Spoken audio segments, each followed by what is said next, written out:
Et si on vous disait qu'il existe un remède sans produits chimiques, sans effets secondaires, un remède qui est littéralement tout autour de nous? Aujourd'hui, on va explorer ensemble comment la lumière, cette chose qu'on prend tellement pour acquise, pourrait bien être une des clés les plus puissantes pour notre guérison et notre bien-être.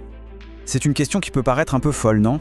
Et pourtant, l'idée que la lumière puisse avoir des propriétés thérapeutiques incroyablement profondes, eh bien c'est bien réel. C'est même la base de tout un domaine scientifique fascinant, la photothérapie. Alors, pour bien comprendre ce concept, on va suivre un parcours assez incroyable. On partira de l'intuition géniale d'un prix Nobel, on fera un détour par l'espace et on reviendra sur Terre pour voir les applications concrètes. Et pour nous guider, on va s'appuyer sur les travaux de spécialistes du domaine, comme le Centre du Bien-être. Allez, on plonge dans le vif du sujet. Parce que cette idée d'utiliser la lumière comme un médicament, ce n'est pas du tout une nouveauté. Ça a des racines scientifiques très sérieuses et qui remontent à plus d'un siècle. Tout commence avec cet homme, Niels Finsen. En 1903, rien que ça, il reçoit le prix Nobel de médecine pour une intuition absolument révolutionnaire. La lumière, si on l'utilise correctement, peut guérir. Son travail a vraiment posé les bases de tout ce qu'on sait aujourd'hui et ça a même influencé le traitement de la tuberculose pendant des dizaines d'années. Et ce qui est fou, c'est de voir à quel point sa vision était déjà large à l'époque.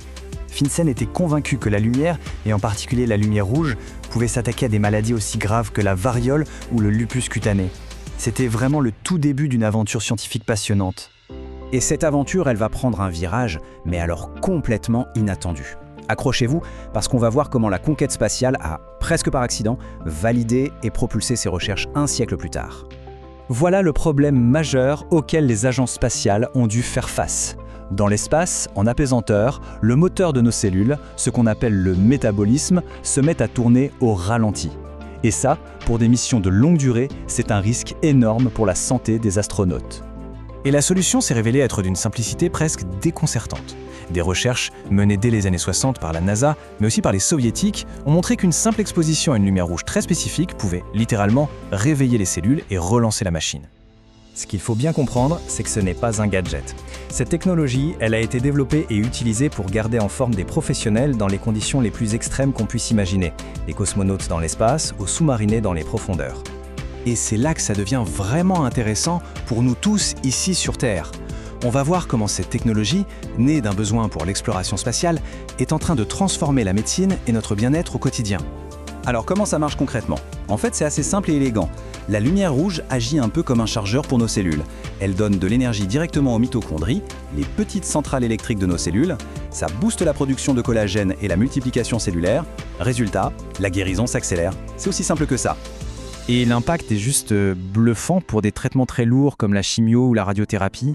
L'utilisation de ces techniques peut carrément diviser le temps de récupération par 2, voire par 3. C'est une avancée énorme pour les patients. Et les applications sont hyper variées. Ça va de l'accélération de la cicatrisation après une opération, à la réduction des douleurs inflammatoires.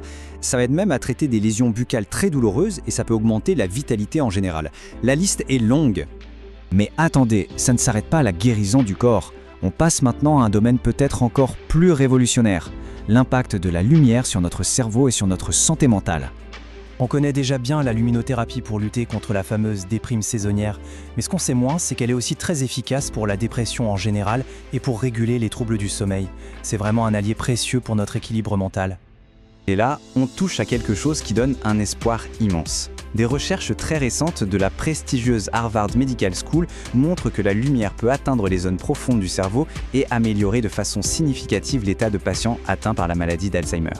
C'est une piste qui pourrait changer des millions de vies. C'est intéressant de voir aussi que certaines approches, comme en médecine intégrative russe, vont encore plus loin. Ils n'utilisent pas la lumière juste sur la zone qui fait mal, mais sur des organes clés comme le foie ou les surrénales pour traiter le corps dans sa globalité. C'est une vision systémique. Bon alors, comment est-ce qu'on peut relier tous ces bienfaits incroyables de la réparation de la peau jusqu'au fonctionnement du cerveau? Eh bien, la réponse se trouve dans un seul et même principe scientifique. Le mot à retenir, c'est photobiomodulation. Ok, ça sonne un peu compliqué, mais l'idée est toute simple. Photo pour la lumière, bio pour la vie et modulation pour réguler. En clair, on utilise les particules de lumière, les photons, pour donner de l'énergie à nos cellules afin qu'elles se réparent et fonctionnent mieux. La lumière donne le jus et la cellule fait le boulot. Donc pour résumer, le voyage est assez fou. On est parti de l'intuition d'un prix Nobel, on a vu la confirmation dans l'espace, et le principe est toujours le même. La lumière, c'est une source d'énergie vitale qui peut relancer nos mécanismes naturels de guérison au niveau le plus fondamental. Et ça nous ramène à notre question du début. Si une simple exposition à la bonne fréquence de lumière peut avoir des effets aussi profonds, ça nous invite vraiment à repenser complètement notre approche de la santé et du bien-être. Le sujet est absolument passionnant et il y a encore tellement à découvrir. Pour aller plus loin, explorer les travaux des spécialistes en thérapie quantique est un excellent point de départ. Bien sûr, il est important de rappeler que ces informations sont données à titre indicatif. Il faut toujours consulter un professionnel de santé pour toute question médicale. Mais la prochaine fois qu'on allumera une lumière, on se souviendra peut-être qu'elle est bien plus puissante qu'on ne l'imagine.